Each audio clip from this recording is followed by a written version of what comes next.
What's up, vapors? Thanks for checking out Daily Vape TV. My name is Nick, and it's Fresh Build Friday. That's right, it's that time of the week again where we get you ready for the weekend with a brand new coil build. So this time, not only are you going to need a drill, but we're also going to be playing with fire. So this is going to be something different and fun. We've got a fused Clapton on a mechanical mod.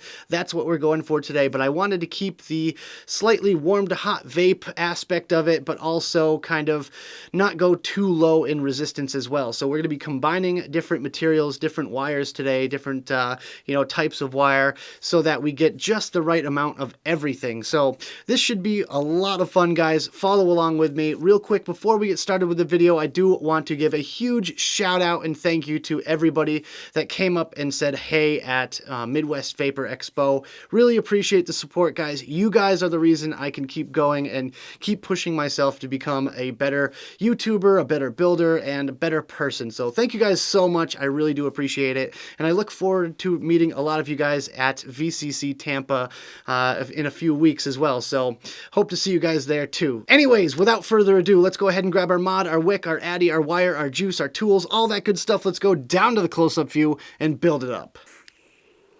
All right, guys, so as you can see here, we have the drill all set up for today's build. Today we're going to be using some of this Mad Rabbit 26 gauge stainless steel wire for our core wires, and for the outer wire we have some of this Lightning Vapes 36 gauge Nichrome 80. It should be a nice kind of low-ish resistance build. That's kind of what I'm shooting for here.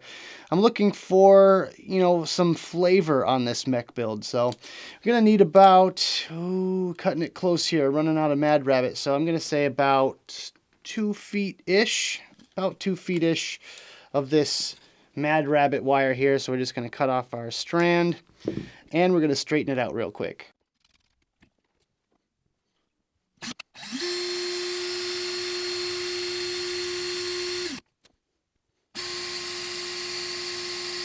Alright, guys, so now that we have a nice straight piece of wire, we're going to just loop it through our spinner jig rig thing here we got going on, and just kind of move that in just ever so slightly so that we can lock this thing into the chuck of the drill. So just going to leave it kind of a loop for right now until we get this thing all locked into place. Then we're going to take the slack out. So usually what I like to do is have my two little baby 90-degree bends on the end of the wire there facing two different directions. So open up the chuck of the drill a little bit, and that kind of provides extra stability when it's going in. So there we go, good, locked in like that. Now I'm just going to run my fingers across like that and get out any slack in that wire. We want no slack. So just pinch it off right at the end here. I know it's impossible for you guys to see this right now, but just pinching the end of it so it has that nice, tight loop on the end there, which will give us no slack in our wire, as you can see there. And we are ready to Clapton. So I'm just going to take a little end of this 36 gauge, pull a little bit out, and just kind of loop it around here a little bit. We have little excess, so we're just going to take that and kind of loop it around the end just like that. That gives us just enough tension right in the chuck of the drill so that the wire doesn't fly out when I start Claptoning. And usually what I like to do is start it off with a few little wraps like that. I know it's not going to be good for the actual wire, but that's to also get me some more tension going on in there. All right, so time to Clapton.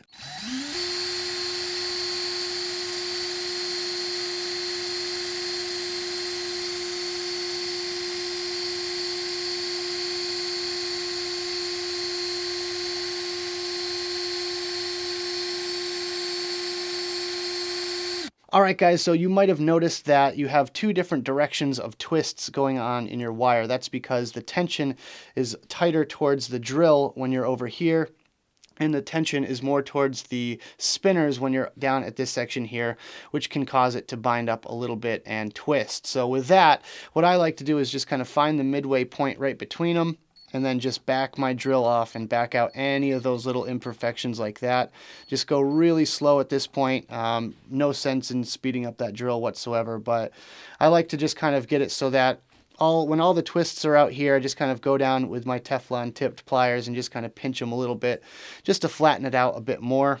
And after I spin up my first coil using this section of wire, I'll actually go through and put it back in the chuck of the drill and then spin it right, or clockwise I should say, to finish off this strand here. Alright guys, so now we have our 3mm bit which we're going to be using today. I know I use 3mm for pretty much everything, but you know, I feel like that is pretty much perfect, so that is what I tend to use.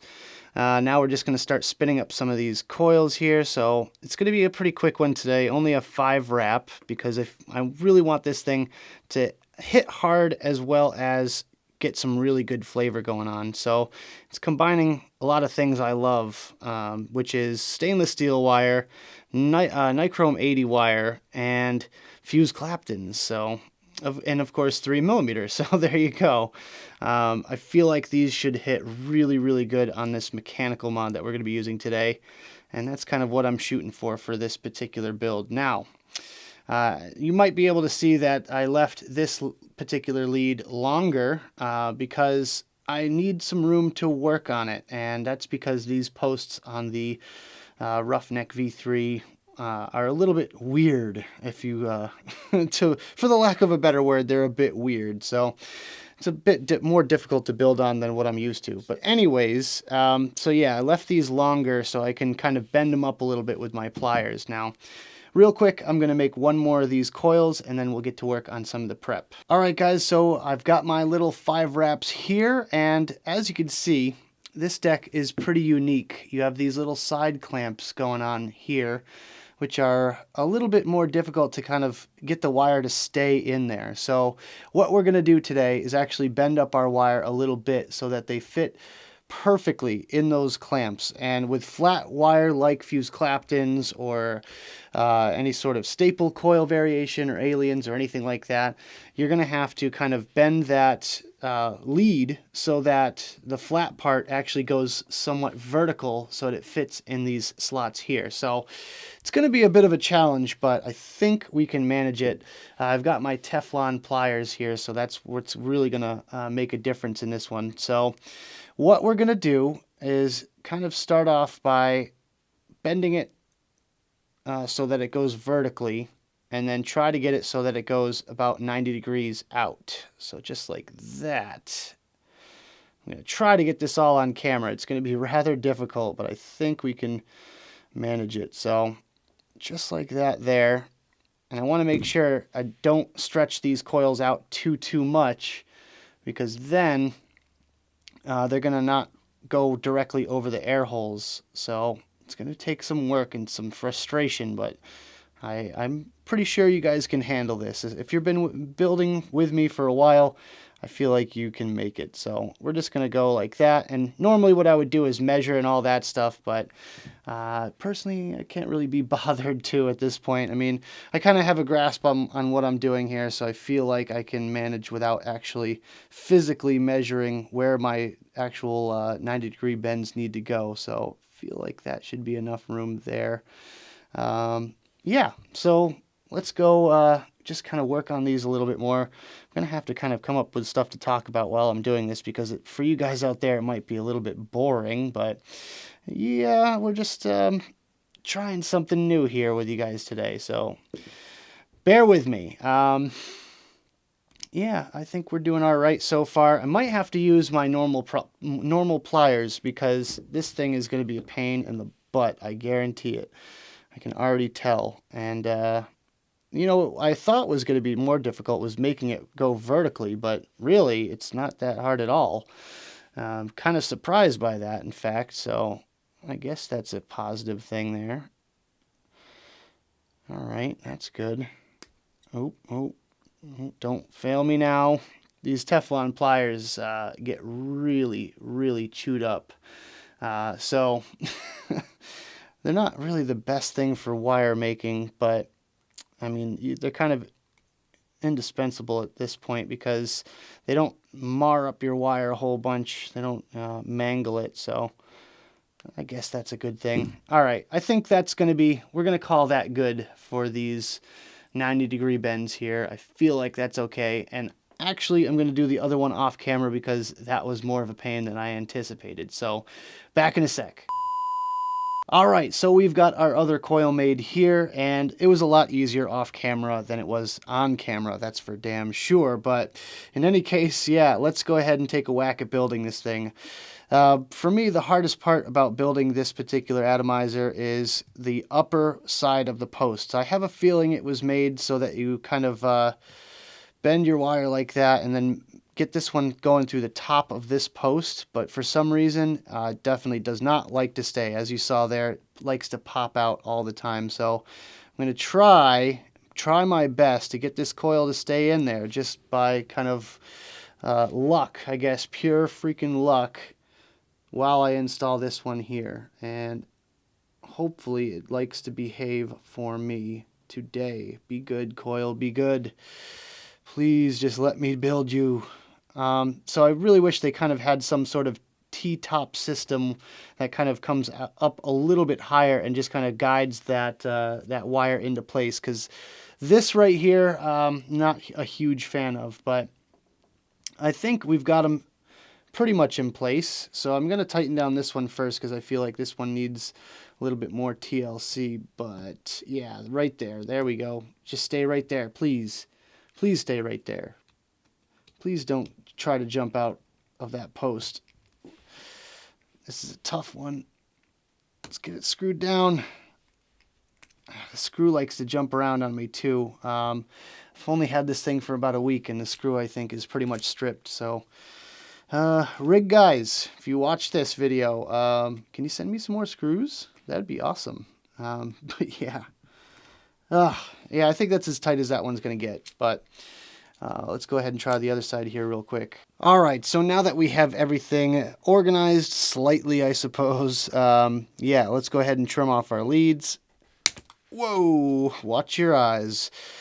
So these two are pretty easy down here, like that. And let's see, straighten out this a little bit. And actually, that's one thing that is pretty easy on this device. It's clipping up these leads. So yeah, little bit sloppy for right now, but you know what? We are in pretty decent shape for, you know, this type of atomizer here. I don't know.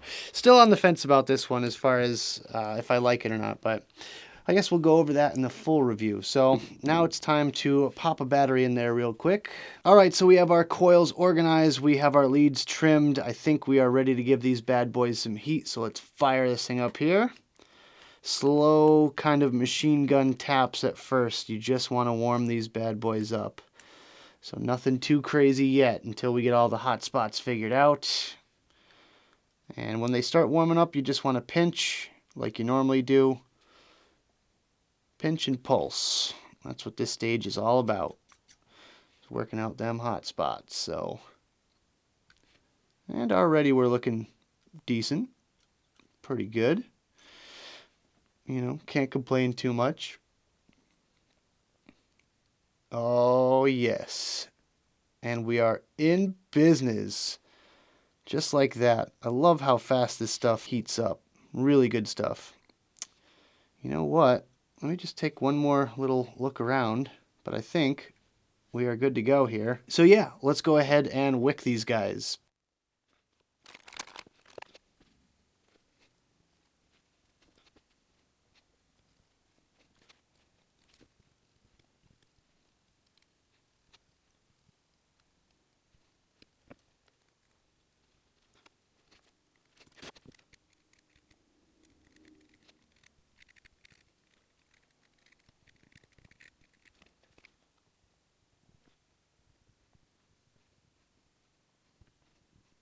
All right, ladies and gentlemen, so we're going to try something a little bit different today.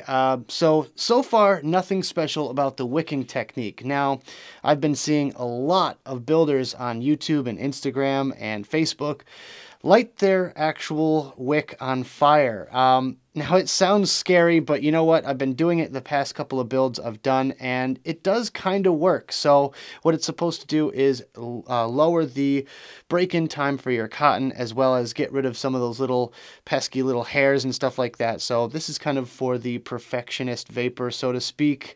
And all you got to do is very gently pulse fire your mod while lighting the lighter here, and it should just go right up. You want to blow it out after a second or two if it continues to be on fire. So just be very, very, very cautious about this step. It's really dangerous and you don't want to light yourself on fire or anything like that. So just be very cautious about this step here. So we're going to try it out right now. So pulse fire, hit it with a lighter. Let's go. And then I just blow it out like that, and there you go. That's all it really needs. I've seen people do it a couple of times, but you know what? I feel like that's enough for this one here, because it did get rid of a few little hairs. You know what? It does kind of work in that aspect, and I am one that I like my stuff really nice and neat and tidy, and that just kind of finishes it off. You know, it's like the, flaming the creme brulee or something like that, and it does kind of work as well for the break-in time and that kind of thing. So yeah, not too bad in that aspect, but otherwise nothing fancy going on with this wicking method, just kind of putting cotton down in the juice well. So let's go back to the main screen, have a quick vape on this thing, and we'll talk about it some more.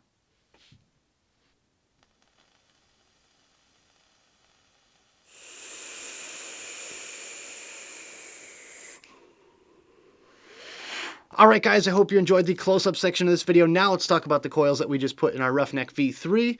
So yeah, so far really loving this build. I tried this build out before using Nichrome 80 and didn't really have the heat factor. The ramp up time was a little bit longer than I would have liked, so I feel like this combination of wire is definitely doing it for me personally. Now, I am going to speculate that these coils are between 0.14 and 0.16. Now, I have built this exact same build before and put it on a regulated device, and that's where it came out. So with that, I know that it's relatively safe as far as that's concerned. I am using Sony VTC4s, and if you do the math, that is going to be good to go. So with that, as far as the heat factor is concerned, I really like the heat on this one. Once it gets going, you get a nice amount of heat. It's not too hot, even though these are bottom airflow, and I do have it slightly cut off. I've got it about, I'd say 90% open right now, and I really like the slight restriction, and it also kind of adds a little bit more heat as well, since, you know, mechanical mods, they have that ramp up time problem normally that kind of counteracts that effect. So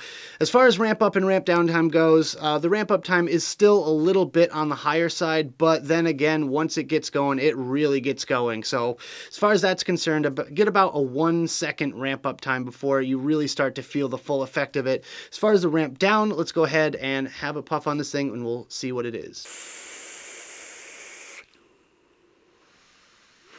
So it's not a real surprise to me, but the ramp down time is about 4 to 6 seconds, which is a little bit longer than I would have liked to have seen. But then again, I do get a lot of vapor production out of it, so as far as that's concerned, I'm pretty happy with where I'm at right now, and I don't really think I could improve that whatsoever. The coils that I use today are 3mm.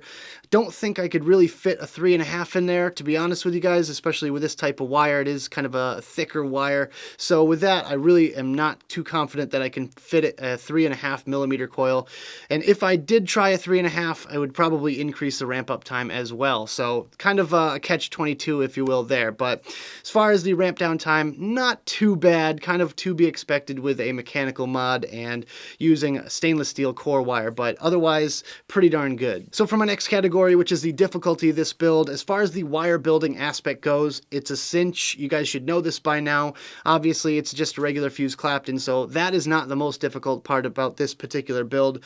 It's really the atomizer. Honestly, I had a really hard time getting those coils to stay in the upper section there. I could not figure it out for the life of me, and I ended up stripping out some screws pretty bad as well. So for that, I'm going to have to kind of say, you might want to try this on a different atomizer if you have a 2-post roughneck, or pretty much any other atomizer, I guess that might work out a little bit better, but this is a great build if you're looking for something new to try out on your mechanical mod. And for my fourth and final category, the flavor, I'm vaping on some of this Ends Game Pink today, and that is tremendous. It is really nice and light and refreshing, perfect for summer, good for an all-day vape. It's a strawberry acai or acai, I don't know how to pronounce it, and coconut milk. So the coconut is not too heavy, definitely no suntan lotion juice here.